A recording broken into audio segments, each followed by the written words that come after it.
Where we are is that we must accept that we have not made a constitution. The constitutions we made have been toppled and put aside. What those who are talking about self-determination, those who are talking about leaving the union,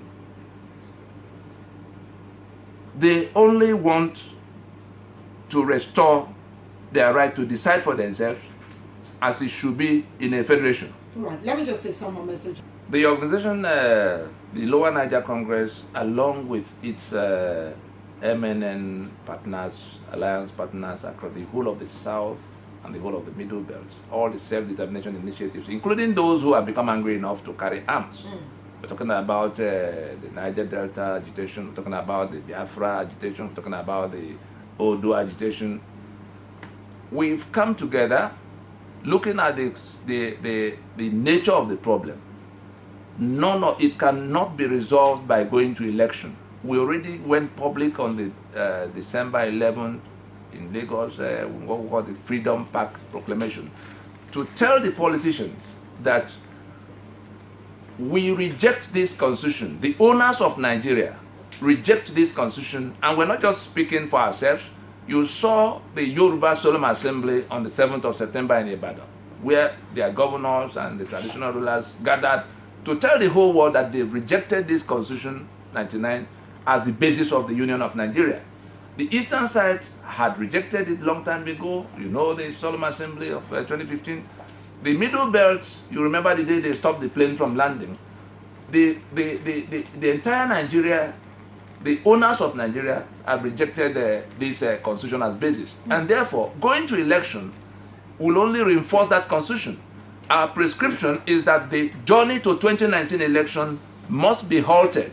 The politicians who are going to win, whoever wins this election is going to have to swear to defend and uphold that constitution. That swearing and only translates to swearing to defend the servitude, the misery, the source of all the suffering, the killings, and everything that everybody is crying about. And therefore we say, let us do like South Africa did, accept that we've not made a constitution, and then go into a meeting in which the constituents can, in keeping with their sovereign powers, begin to put together what will become the replacement for that instrument that is being rejected. Anybody who is willing to contest election and govern Nigeria with this constitution is making himself a part of an ongoing crime.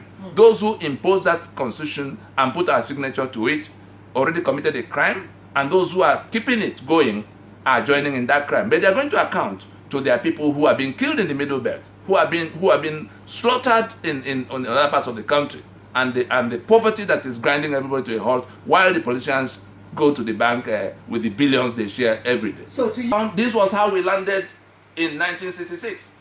The constitutions that brought Nigeria together suffered heavily on the 29th of May in 1962, when the federal government suspended the constitution of Western Region. Instead of solving that problem, they limped on to elections. It was the elections that was held in the midst of a disputed constitution that landed Nigeria into the wild, wild west, which snowballed to what the soldiers came to solve in 1966. We're on that trajectory again. The constitution is being disputed, and people are hurrying to election. They're only going to come to an inferno. It doesn't matter who wins the election. Let us stop and repair the vessel. Otherwise, the ship will sink, and we're all trapped in that vessel. Nigeria is no longer the concern of all of those who are shouting. If we have to save Nigerians, we must give up the Nigeria of a fraud and go back to the Nigeria we agreed upon. And we're not quarreling with those in government. We're not anarchists. We're saying, let those in government house already remain, like South Africa did in 1990. Okay. They remain, we go to a meeting, and we come out with something that we can all call our own. Right now, that union is not our own, and unless we resolve it, the politicians are entirely on a gamble of their own. Okay, we need to